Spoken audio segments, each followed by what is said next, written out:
not say, because Horus was always the heretical head of the Osirian religion, down to the time of Menes, about 5000 BC. Thus it showed that the religion of Egypt commenced with that of the Motherland as taught in the sacred inspired writings.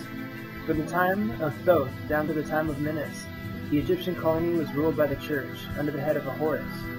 The last Horus recorded was when Menes took the throne. Manetho, the Egyptian priest historian, says that during the 11th dynasty, the priesthood began to teach people to worship the sacred symbols instead of the deity himself, as heretofore.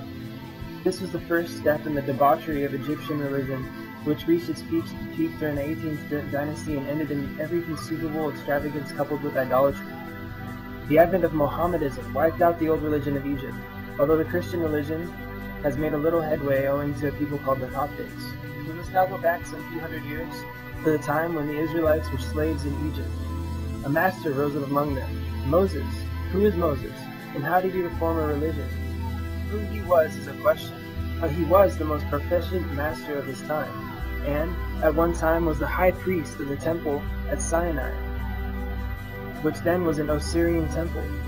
Whatever Moses was, it is known that his wife was an Israelite, and that he threw in his lot with the Israelites in all of their troubles and adversities contingent with slavery. They elected him their head. He saw the Osirian or inspired religion being debauched by idolatry and was determined to save his people from it. So he modified the ancient Osirian religion to suit the then existing surroundings and conditions. The symbols of the attributes of deity he discarded almost entirely, retaining only a few which could not be very well worshipped. He made the worship of one Lord God only, the deity. Many of the teachings in the Osirian religion were in the form of questions. These he condensed and put into the form of commands. For example, Osirian, have you honored and do you honor your father and mother, etc.? Moses, honor your father and mother, etc. There were 42 questions in the Osirian. Moses turned them into 10 commandments. Many readers of the Bible had been nonplussed when they came across the passage where Moses makes a serpent for the people to look upon in the wilderness. Some claim that that was a touch of idolatry. It was nothing of the kind. Circumstances warranted him in returning to symbolism for this occasion. The symbol, the serpent, was to concentrate their thoughts on God as the creator and giver of all good things. One of the ceremonies among the Jews was a burnt sacrifice. The Bible tells us that the son of the first man, Adam, offered up burnt sacrifices.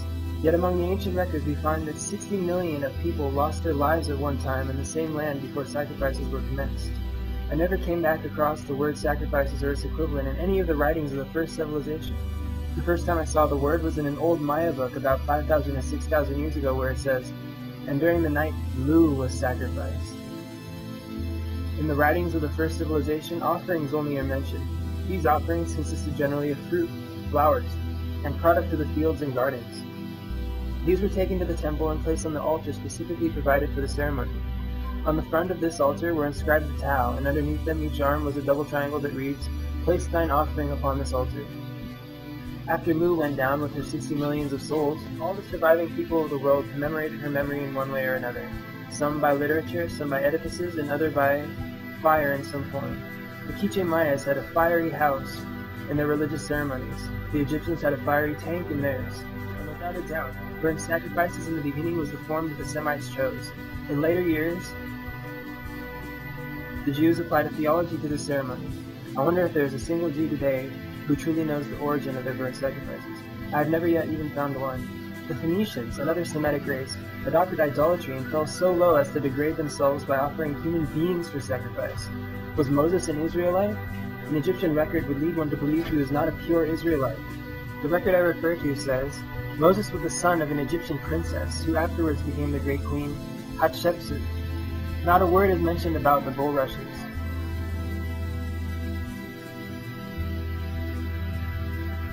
The religion of India. The religion of very ancient India was that of the Motherland, brought here from Mu by the Nakals, a holy brotherhood. These men were taught religion and the cosmic sciences in the motherhood, and when proficient were sent to the colonial empires to form colleges and perfect the local priesthoods, who in turn taught the people. About 5,000 years ago, a race of Aryans began to drift down into India from the bleak valleys of the Hindu Kush and adjoining mountains.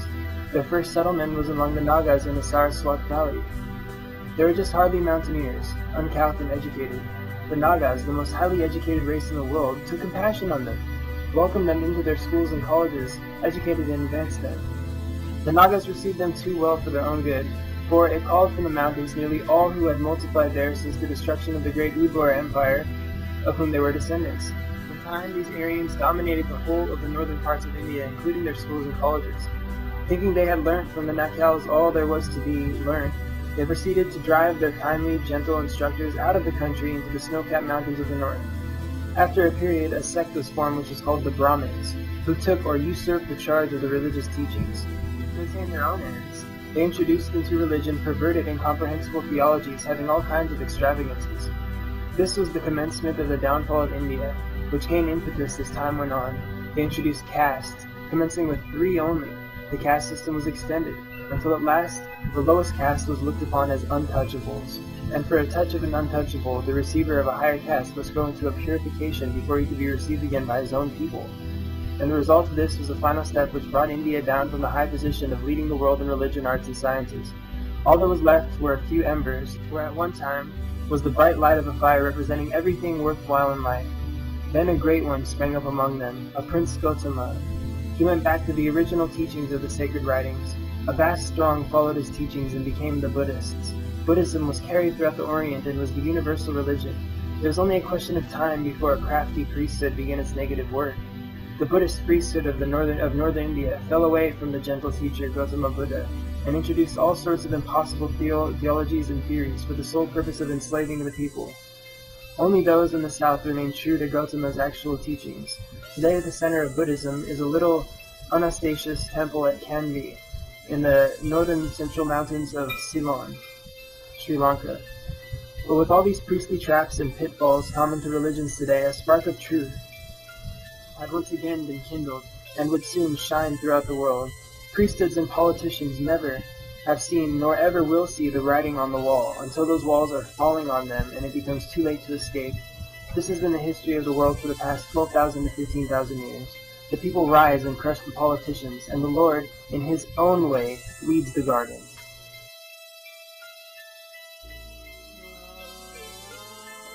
Om is an inscription that has baffled scholars and scientists throughout the world, the Hindus included, for more than 2,300 years.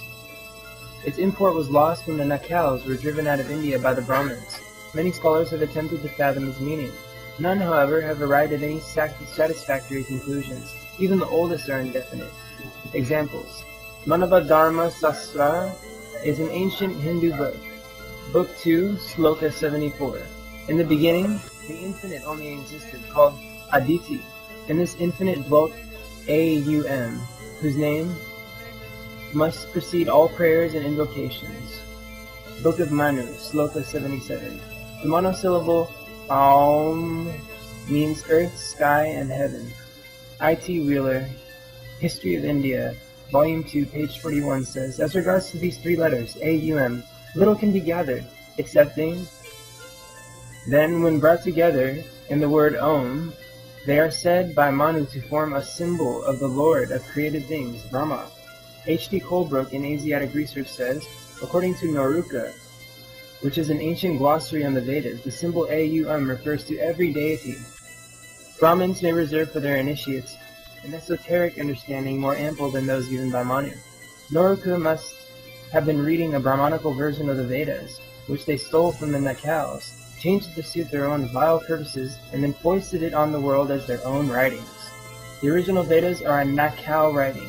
The Nakals acknowledged one deity only. Therefore, when Noruka means every deity, it shows that without a possibility of contradiction that the Vedas which he referred to were altered and doctored and were not even the original writings.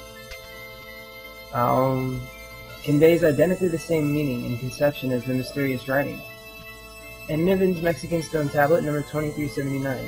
The difference between these and AUM is the form of the writing. The mysterious writing and the Mexican tablet are an old temple esoteric numeral writing. The Hindu AUM is written in the alphabetical symbols which reads A, Aho, masculine, father.